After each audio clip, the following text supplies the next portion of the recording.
nderuar kryetari i Kuvendit, i nderuar kryeministër, i nderuar kabinet qeveritar, të nderuar kolegë deputet.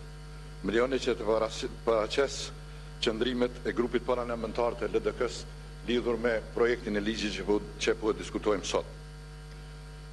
Grupi parlamentar i Lidhjes Demokratike të Kosovës ka zhvilluar një debat gjithëpërfshirës lidhur me projektligjin për ndryshimin dhe plotësimin e ligjit për ndërmarrjet publike dhe ka mbështetur rekomandimet e Komisionit Funksional të Kuvendit dhe mbështet edhe paraqitjen e sotme që bëri Ministri Stavileci në emër të qeverisë.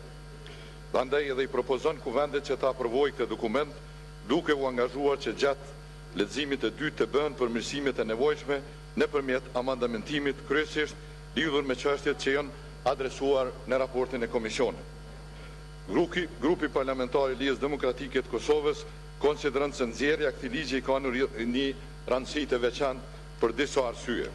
E para, ky projekt ligj është në funksion të përdorimit më efektiv të aseteve të ndërmarrjeve shoqore që tani janë në administrimin e Agjencionit Kosovar të Privatizimit, asete këto që kryesisht nuk janë në përdorim të duhur ekonomik dhe rrezikojnë të nënshtrohen një erozioni të mëtejmë të vlerës së tyre. Ky ligj krijon mundësi që ndërmarrjet shoqore si tërësi ose pjesë të tyre mund të transformohen dhe regjistrohen si ndërmarrje publike pa hetim me arsyeshmërinë ekonomike dhe interesin publik.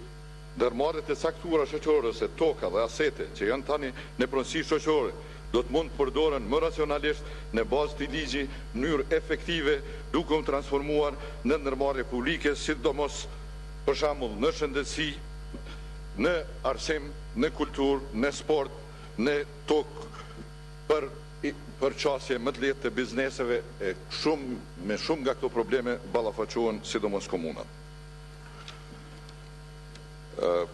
Grupi parlamentar i Lidhjes Demokratike të Kosovës konsideron se në ENI 3, përkatësisht pika 11.3, ka nevojë për precizim të rolit e komunave, pasi që teksti aktual nuk ju përgjigjet në mënyrë adekuate rolit dhe përgjegjësive të komunave dhe institucioneve të pushtetit lokal në sistemin kushtetues dhe institucional të Republikës së Kosovës.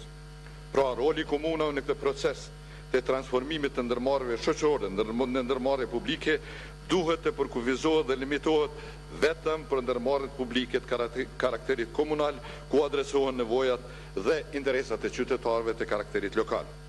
Lidhja Demokratike e Kosovës tërheq vërejtjen se dispozitat e këtij neni nuk kanë të bëjë me komuna të caktuara dhe me përkatësi etnike të caktuara, dhe kanë të bëjë një lloj edhe për komunën e Veriut të Mitrovicës dhe për komunën e Jugut të Mitrovicës dhe për të gjitha komunat e Kosovës. Gjithashtu ky nen nuk rregullon pronësinë dhe transformimin e Trepçës as në mënyrë se që është tash në projekt ligj.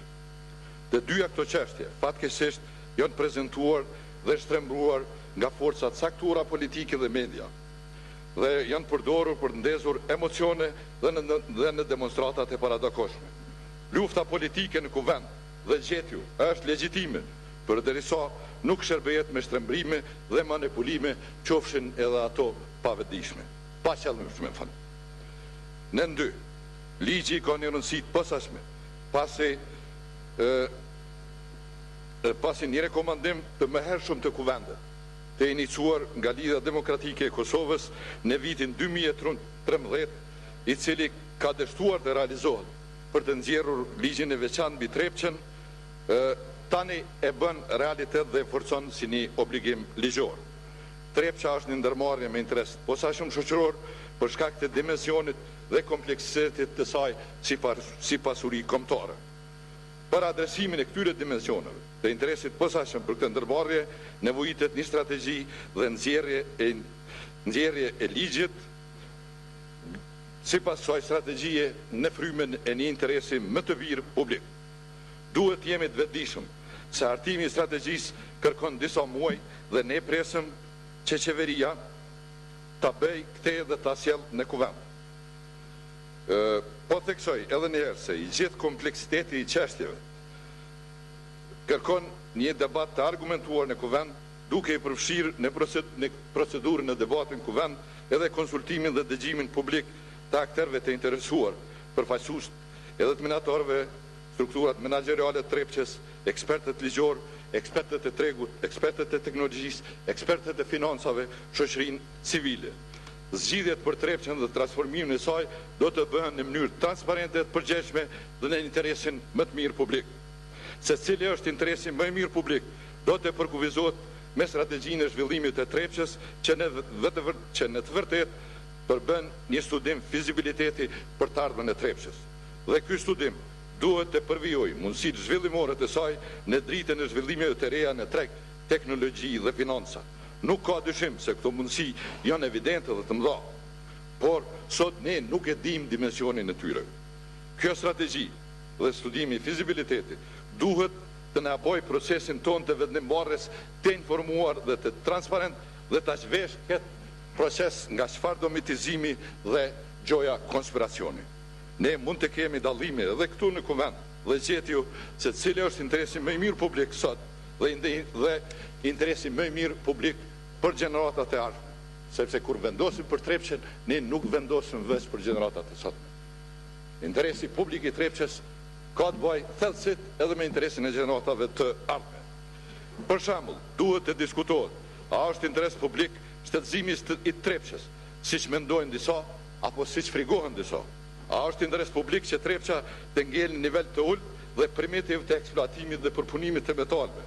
A do të ishte ky shtetëzim një kalë troje për të cilin, pas të cilit fshihen strukturat e interesit të ngushtë, grupor dhe politik që përvicojnë për vete pasuritë kombëtare? A është interes publik prona publike në minierë dhe pjesë të metalurgjisë dhe partneriteti publiko-privat me investitor strategjik për zhvillimin e industrive përpunuese me vlerë të lartë shtuese.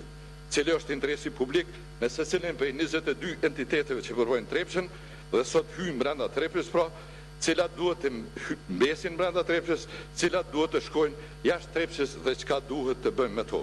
Të gjitha këto përgjigje mund të japen vetëm me studimin e fizibilitetit, duhet të diskutohen me durim në mënyrë transparente në kuvent, sepse asnjë vendimmarrje e msheft për Trepçën nuk mund të lejohet.